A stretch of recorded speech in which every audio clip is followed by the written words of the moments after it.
Sige. Papaalam muna ako, Anay, pwede ba ako sumama sa gala namin magtutropa? Ayan, gala na naman! Hindi pwede! Ano ka? Anak sa mayaman? Nay, sige na. Kasama ko naman yung anak ng kumare mo. Kahit kasama mo pa yung anak ng presidente, wala akong pake!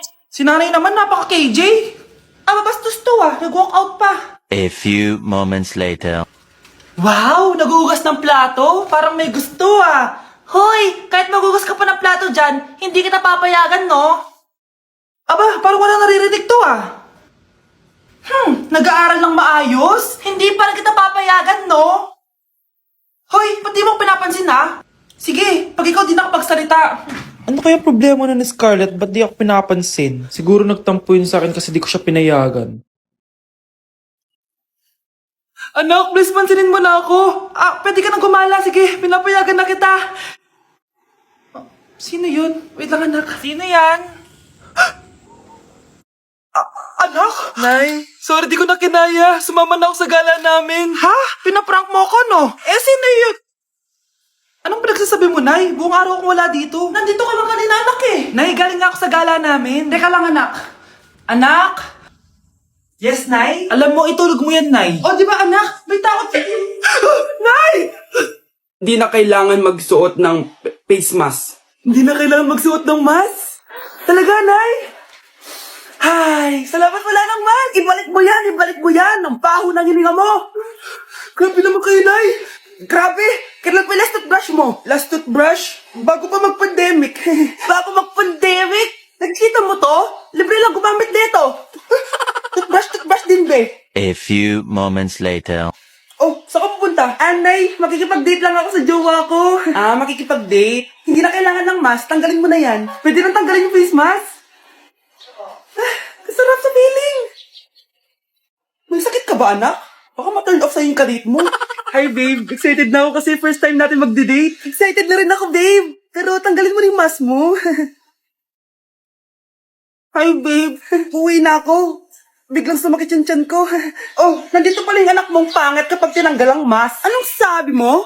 Anak, asin mo yung mask mo? Yo no soy envidia hasta tu picotito, pero tengo todo lo que tiene delito. Que me pongan nada. Ikaw nga, alisin mo yung mask mo? Tang-inang mukha yan. Balis ka na nga dito. Makapanglaat, kala mo ang ganda no? Grabe, ang pangit ko pala dati ng bata ako. Sino itong tumatawag? Hello? Scarlett, wag kang papasok bukas sa school, ha? Ha? Bakit? Sino ka ba? Basta, sundin mo na lang ako, please. Ano yun? Ang weird. Oh, anak, hindi ka pumasok? Opo, Nay. Masakit po yung pagkaramdam ko, pagaling ka, anak, ha? Anak, yung school mo, nasusunog. Nasusunog, Nay? Totoo nga yung sinasabi ng caller kanina. Grabe. Buti na lang, anak, hindi ka pumasok sa school ngayon. Sino na naman tumatawag na to? Hello? Sino to? Scarlett, wag kang matutulog ngayong gabi, ha? Ikaw na naman? Paano mo nalalaman yung mga yan, ha? Scarlett, please, hindi mo na... anak, matutulog na ako, ha?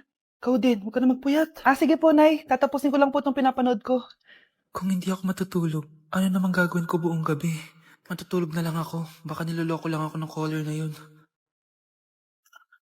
Nay! Nay! Gising, Nay! Ano nangyari, anak? Binabangungot ka, Nay! Buti gising ka pa.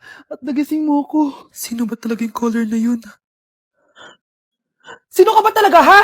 Bakit alam mo lahat ng mga masasamang mangyayari? Gusto mo ba talaga ako makilala, Scarlett? Oo! Dahil hindi ako matatahimik! Magkita tayo malapit sa puno ng mangga. Hello? May tao ba dyan? Hi, Scarlett. Ikaw ba yung caller? Gusto mo ba talagang makita kung sino ako? Oo. Ako ikaw, Scarlett. Galing ako sa future. Ikaw ako? Kailangan kong ayusin yung mga nangyaring masama. Paano? Paano nangyari yun? Basta, Scarlett, ayusin mo yung mga desisyon mo sa buhay, ha? Sige na, baka mahuli pa ako ng mga humahabol sa akin. Sandali! Sino humahabol sa'yo? Labanan mo! Ayan na naman siya. Puro na naman cellphone. Magugas ka nga ng plato doon? Sige na, ako bahala dyan. Talaga lang, Sinasabi ko sa'yo. A few moments later. Anak, akala ko ba magugas ka ng plato doon? Ganda nito, Pakatawad talaga ng batang to. Scarlett! Ang bango naman nito. Ikaw na magugas ng mga plato doon. Mamaya na yun, Nay. Aba, hindi na kayo nakikinig sa akin, ha? Lagot kayo sa tatay nyo. Mahal, pagsabihan mo nga yung mga anak mo, ang tatamad, mana sa'yo. Ayan, nalagyan ko na lahat. Ano ba kasi nilalagay nyo sa mukha nyo? Kayo ba si Shrek? Lu, anong Shrek? Try mo kasi ito, mahal. Ito yung uso ngayon na mugwort clay stick from Skintific. Meron kasi itong niacinamide, salicylic acid, at centella para mawala ang oiliness at redness ng face ko. Kaya magiging fresh ka talaga dyan, mahal. Ang dali lang pala nito ilagay, tapos ang sarap niya pa sa mukha. Twice a week lang namin yung ginagamit, Nay. Tapos winawash namin yan using warm water. Kaya tignan mo naman, fresh na fresh ang skin namin. Ba't kasi ngayon niya lang ito pinatry sa akin? Ang ganda pala nito. Sige na, Nay. Marami pa kaming gagawin eh. Oh, akala nyo nakalimutan ko na? Magugas kayo ng plato doon. Sabi ko sa'yo, huwag na tayo pumunta dito eh. Nay, bagsak po ako. Sige anak, bawi ka na lang next time. Hindi ka galit, Nay? Nakita mo yung reaction ko, di ba? Hindi ako nagalit. Hindi ako nagwala. Hindi ako nanira ng gamit. Very demure. Very mindful sa mararamdaman mo. Sige, Nay. Nay, gagala lang kami ng mga friends ko, Sige anak, ingat ka Pinapayagan mo kong umalis, Nay? Di kita binawalan, di ba? Very demure. Very mindful. Very pinagkakatiwalaan kita at wag mong sirain ang tiwala ko sa'yo. Kaya umuwi ka na maaga, ha? Sige, Nay. Alis na ako. Anak! Anak, kain na! Sino yun, anak? Nay, boyfriend ko po. Pogi niya, no? Very cutesy. Tsaka kung akala mo mabubuntis ako agad, hindi, no? I'm very demure, very mindful, at very responsible kasi magtatapos pa ako ng pag-aaral ko. Oo nga. Very demure ka dyan. Kain na. Umamin ka nga sa akin, Brianna. Bakit ang daming pera ng wallet mo? Hindi ko po alam, Your Honor. Nangupit ka sa akin, no? Your Honor, i-double check ko lang kung totoo yung sinasabi niyo. Anong Your Honor? Nanay mo ko. Nagsasabi na ito? Nay, alis lang ako. At saan ka na naman pupuntang babae ka? Sa boyfriend ko po, Your Honor. Your Honor, saka din eh. Bawal na umalis, gabi na. Gusto ko siya makita. Gusto ko makita sa mata niya na nasabihin niya sa akin, mahal niya ako. Gusto mo ito makita mo? Joke lang, Your Honor. Anak, nakausap ko yung teacher mo kanina at sabi niya, hindi ka daw pumasok ng school? Di po totoo, Your Honor. Your Honor, Your Honor. Pati ikaw? Nag-aral. Ako kanina, baka di niya lang ako nakita kasi nasa farm ako. Ha? Anong farm pinagsasabi mo?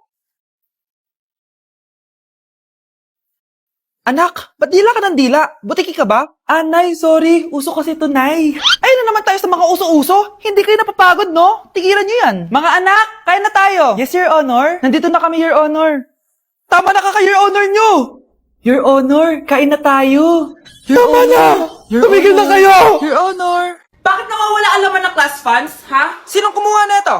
Ma'am, kilala ko po kung sino yung kumuha. Oh, Samantha, sino kumuha? Sino pa ba, ma'am? This is Scarlett.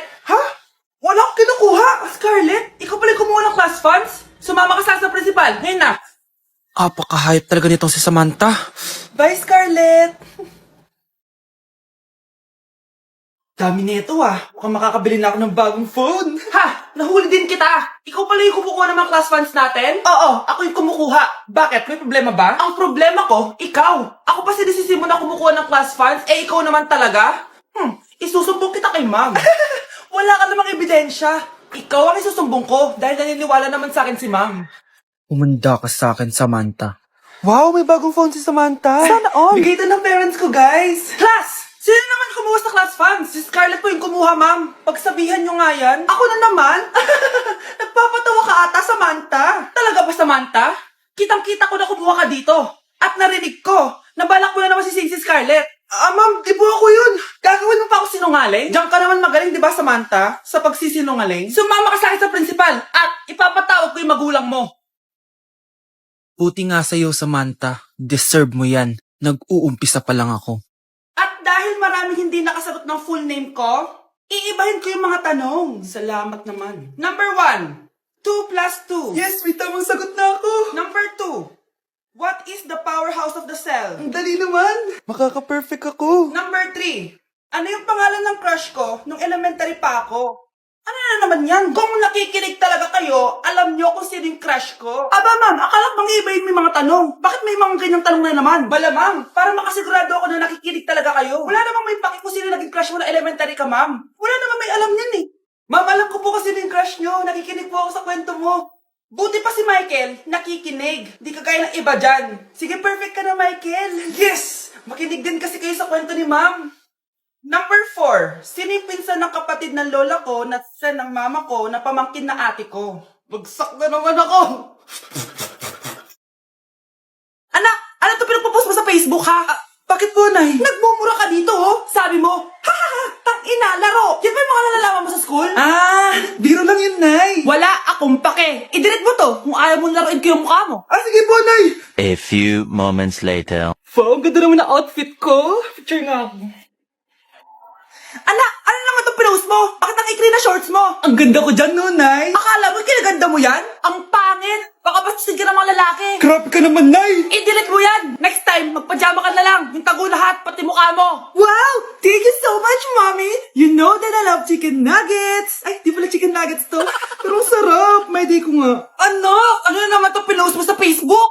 Yung niluto niyo po, Nay, shinare ko lang sa Facebook. Itlog lang, ipapost mo pa? Hiya ka naman. Dapat pinapost mo yung mga masarap na pagkain. I-delete mo yan! Lahat naman pinapadelete mo. Tapos may nagko-comment pa sa post mo, sabi nila, ang pangit ko daw. Deserve. Alam mo, i-delete mo na lang yung Facebook mo. Tama na. I-delete mo na para tumimik na yung buhay ko. Eh, kung wag ka kaya mangyalab, sigurado tatahimik buhay mo. Akin na yung phone mo. Ako na lang magdi-delete. Bakit kita i-delete kung pwede naman kitang i-block? Hindi mo na makikita yung mga post ko.